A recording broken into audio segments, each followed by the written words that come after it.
سے اونچا ہے رتبہوں سے بسم اللہ الرحمن الرحیم ولو ماتت امرأة مع الرجال یمموها کعکسہ بخرقۃ۔ پیچھے مسئلہ یہ بیان کیا گیا تھا کہ عورت اپنے شوہر کو غسل دے سکتی ہے، لیکن شوہر اپنی مردہ بیوی کو غسل نہیں دے سکتا، جس طرح ام ولد اپنے آقا کو غسل نہیں دے سکتی۔ اب یہاں سے مسئلہ یہ بیان کر رہے ہیں کہ اگر کسی عورت کا انتقال ہو جائے نہ ہو، صرف مرد ہو، صرف اور صرف مرد ہوں، تو اب ظاہر سی بات ہے مرد عورت کو غسل نہیں دے سکتا، یہاں تک کہ اگر اس کی اپنی بیوی تھی اسے بھی غسل نہیں دے سکتا۔ تو اب کیا کریں جب عورت کا انتقال ہوا اور وہاں کوئی بھی عورت نہیں ہے، صرف مرد ہی مرد ہیں؟ فرمایا اگر کوئی کافرہ عورت ہو تو مسلمان اسے غسل کا طریقہ سکھا دیں، اس سے غسل دلا دیں، لیکن مانے وہ بھی اگر نہ ہو، کوئی بچہ ہو، نابالغ چھوٹا بچہ ہو، اس کو سکھا دیں، وہ دے دیں۔ اگر وہ بھی نہیں ہے، صرف بڑے مرد ہیں، عورتیں ہیں ہی نہیں، تو فرمایا مرد عورت کا تیمم کرا دیں، مرد عورت کا تیمم کرا دیں، غسل وہاں پر نہیں، وہ بھی ہاتھ کے اوپر کپڑا لپیٹے، تیمم کرانے والا ہاتھ کے اوپر کوئی کپڑا لپیٹے اور پھر عورت کو تیمم کرا دے، جبکہ وہ مرد عورت کے لیے اجنبی ہو۔ اور اگر عورت کا کوئی قریبی ہو، ذو رحم محرم ہو، جیسے عورت کا بھائی تھا یا عورت کا بھتیجا تھا یا اس عورت کے چچا تھے یا اس کے ماموں تھے، تو یہ ہاتھ پر بغیر کپڑا لپیٹے بھی تیمم کرا سکتے ہیں، بلکہ بغیر کپڑا لپیٹے تیمم کرائیں۔ تو معلوم یہ ہوا اگر عورت کا انتقال ہو جائے اور وہاں پر کوئی عورت نہ ہو، سب مرد ہی مرد ہوں، تو اگر ذو رحم محرم ہو، اس کا قریبی رشتہ دار ہو، تو ہاتھ پر بغیر کپڑا لپیٹے ہوئے اس عورت کو تیمم کرائے، غسل۔ اور اگر اجنبی مرد ہوں تو ہاتھ کے اوپر کپڑا لپیٹیں، پھر عورت کا تیمم کرائیں، کفن دیا جائے، نماز جنازہ پڑھ کر دفن کر دیں، یہ مسئلہ ہے۔ وَلَوْ مَاتَتِ امْرَأَةٌ مَعَ الرِّجَالِ، اگر مردوں کے ساتھ کسی عورت کا انتقال ہو جائے، یَمَّمُوهَا، تو اسے تیمم کرائیں، کعکسہ ہی، اس کے برعکس صورت کی طرح، بخرقۃ، تیمم کیسے کرائیں؟ کسی خرقے، کسی کپڑے کے ذریعے، یعنی ہاتھ پر کپڑا لپیٹ کر تیمم کرائیں۔ کعکسہ ہی جو بیچ میں کہا، جیسا اس کے برعکس صورت میں، یعنی عورتیں ہی عورتیں ہوں، وہاں مرد کا انتقال ہو جائے اور کوئی دوسرا مرد نہ ہو، صرف عورتیں ہی عورتیں ہوں، تو اب میں نہ اس کی بیوی، دیگر عورتیں ہوں، اب اگرچہ اس کی ماں ہو، اس کی بہن ہو، بھتیجی ہو، تو اب ایسی صورت میں اس مرد کو غسل نہیں دیا جائے گا، بلکہ عورتیں اسے تیمم کرائیں گی۔ اگر اس کی قریبی عورتیں ہیں، اپنی بیٹی ہو، اپنی بہن ہو، ماں ہو، تو یہ ہاتھ پر بغیر کپڑا لپیٹے تیمم کرا دیں گی، اور اگر اجنبی عورتیں ہیں تو پھر وہ ہاتھ پر کپڑا لپیٹ کر اس مرد کو تیمم کرائیں، یہ مسئلہ ہے۔ وہی ذو رحم محرم کو اب بیان کر رہے ہیں۔ وَإِنْ وُجِدَ ذُو رَحْمٍ مَحْرَمٍ، اور اگر ذو رحم محرم یعنی قریبی رشتہ دار پایا جائے، تو یممہ ہے یہاں، اور بعض کتب میں یممو ہے، اور یہی زیادہ مناسب ہے۔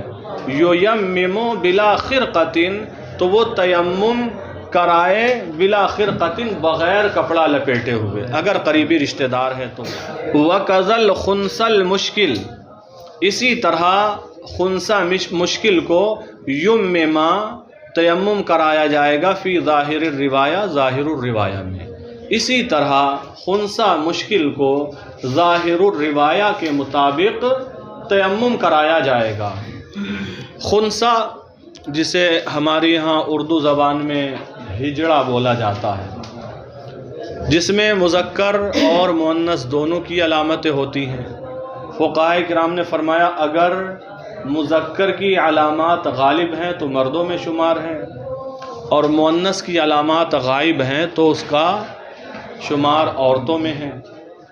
اور اگر ایسا ہے دونوں میں سے کسی کی بھی علامت ظاہر نہیں ہے، یا دونوں کی علامت ظاہر ہیں، ایسے بھی ہوتے ہیں، تو جس میں دونوں کی علامت ظاہر ہوں یہ خنثی مشکل ہوتا ہے. کیا ہوتا ہے؟ کلیئر کرنا کہ یہ مردوں والے حصے میں یا عورتوں والے میں مشکل ہو جاتا ہے، یا دونوں میں سے کسی کی علامت ظاہر نہیں ہے. بہرحال یا دونوں کی علامتیں ظاہر ہیں تو وہ خنثی مشکل ہوتا ہے. تو خنثی مشکل کے بارے میں بھی یہی حکم ہے، مرد بھی نہیں کہہ سکتے اسے، عورت بھی نہیں کہہ سکتے. تو مرد اگر غسل کرائیں تو یہ احتمال ہے شاید یہ عورت ہے، اور مرد عورت کو نہیں کرا سکتے. عورتیں کرائیں ہیں تو یہ احتمال ہے شاید یہ مرد ہے. تو خنثی مشکل جو ہوگا اسے بھی تیمم کرایا جائے گا. کیا کرایا جائے گا؟ تیمم کرایا جائے گا. وَقَذَا الْخُنْثَ الْمُشْكِلُ يُمَّمَ فِي ظَاهِرِ الرِّوَایَہ، اور اسی طرح ظاہر الروایہ میں ظاہر الروایہ کے مطابق خنثی مشکل کو تیمم کرایا جائے گا.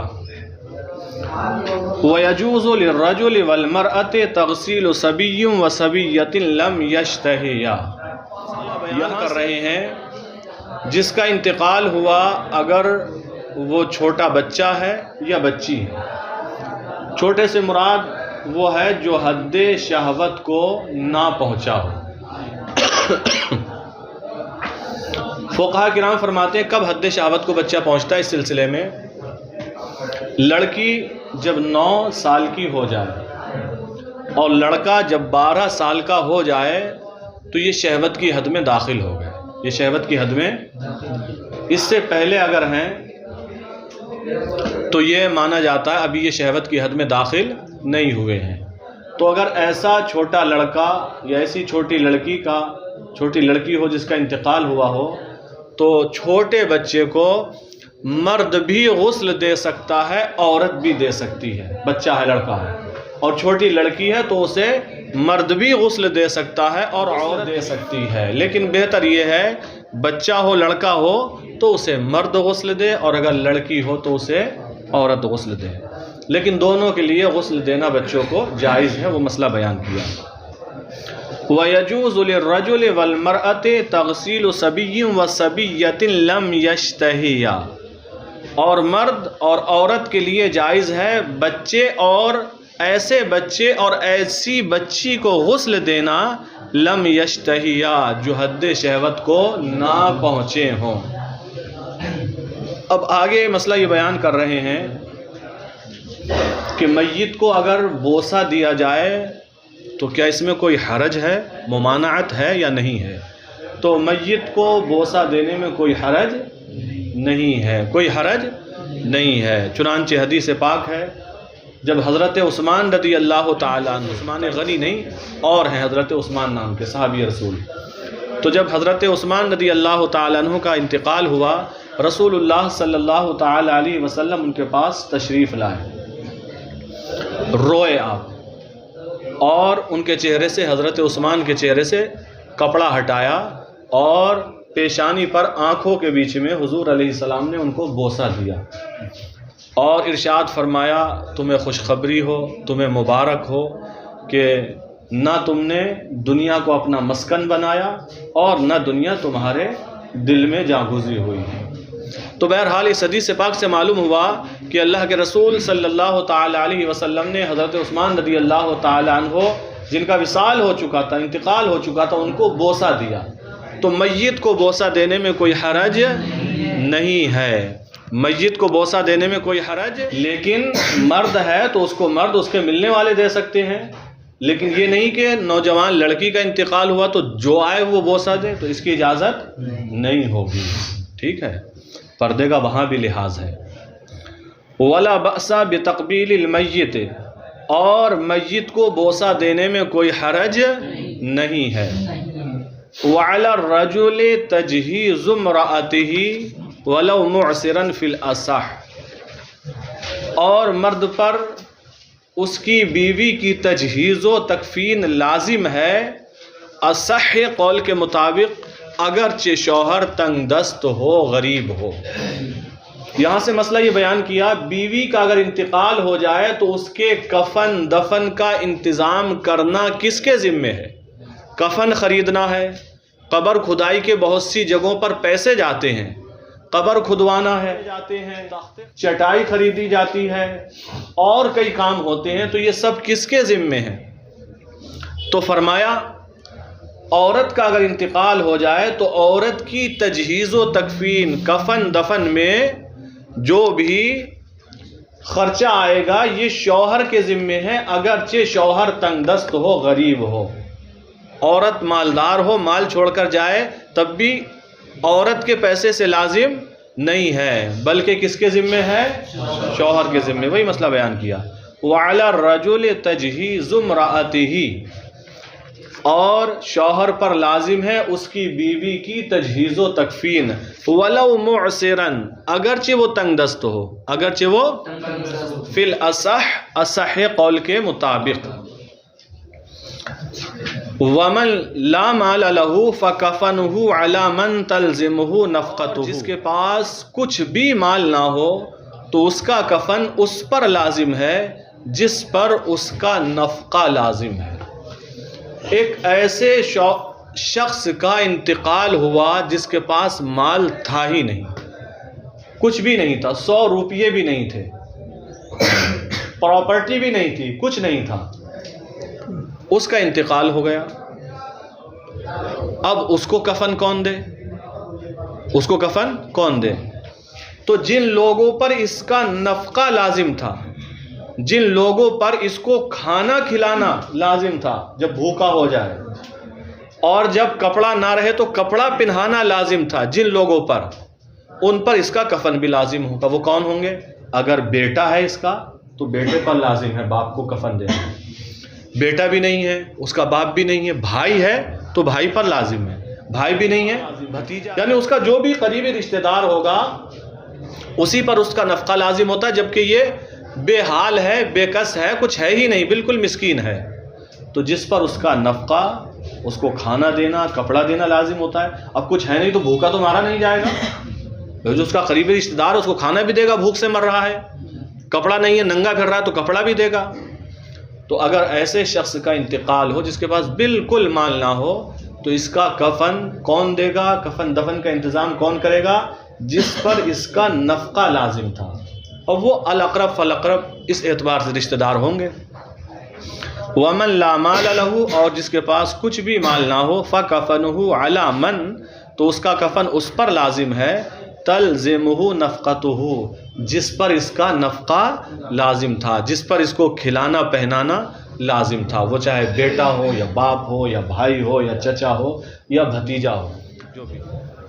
اب فرماتے ہیں اگر ایسا شخص ہے جس کے پاس مال ہے ہی نہیں بالکل، اور جس پر اس کا نفقہ لازم ہوتا وہ بھی نہیں ہے، نہ اس کا باپ ہے، نہ اس کا بیٹا ہے، نہ اس کا بھائی ہے، نہ اس کا بھتیجا ہے، نہ اس کے ماموں ہے، نہ اس کے خالو ہے، نہ پھپھا ہے، نہ پھپھو ہے، نہ بہن ہے، کوئی ہے نہیں، پتہ نہیں کہاں کا آیا تھا، کوئی ہے ہی نہیں، تب کیا ہوگا؟ وہ حکم بیان کیا، وَإِن لَّمْ يُوجَدْ مَن تَجِبُ عَلَيْهِ نَفْقَتُهُ، وَإِن لَّمْ يُوجَدْ مَن، اور اگر وہ نہ پایا جائے، تجب علیہ نفقتہ، جس پر اس کا نفقہ واجب تھا، وہ ہے ہی نہیں، تو اب کہاں سے کفن دیا جائے گا؟ فرمائے ففی بیت المال، تو بیت المال سے اس کو کفن دیا جائے گا۔ کہاں سے؟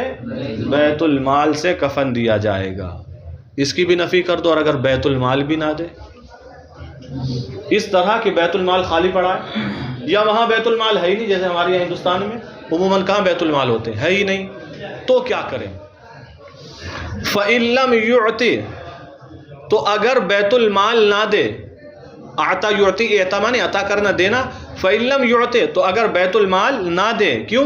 عجزاً، عاجز ہونے کی وجہ سے، بیت المال میں ہے ہی نہیں کچھ، خالی پڑا یا بیت المال ہی نہیں، اور اگر بیت المال نہ دے عاجز ہونے کی وجہ سے، او ظلماً، یا ظلم کے طور پر، یعنی جو لوگ بیت المال کا انتظام دیکھتے ہیں، ذمہ دار، وہ ظالم ہیں، وہ کہہ رہے نہیں غلط بات ہے، تمہاری خبر صحیح نہیں ہے اور یہ ہے وہ ہے، نہیں دیں گے، تمہیں نہیں ملے گا۔ تو اگر بیت المال نہ دے اس وجہ سے کہ وہ عاجز ہے یا ظلم کر رہا ہے، نہیں دے رہا ہے، تو کس پر لازم ہوگا؟ تو فرمایا فعلی الناس، تو لوگوں پر، دیگر مسلمانوں پر اس کو کفن دینا، اس کی نماز پڑھنا، اس کو دفن کرنا لازم ہے، تو اس کا کفن لوگوں پر لازم ہے۔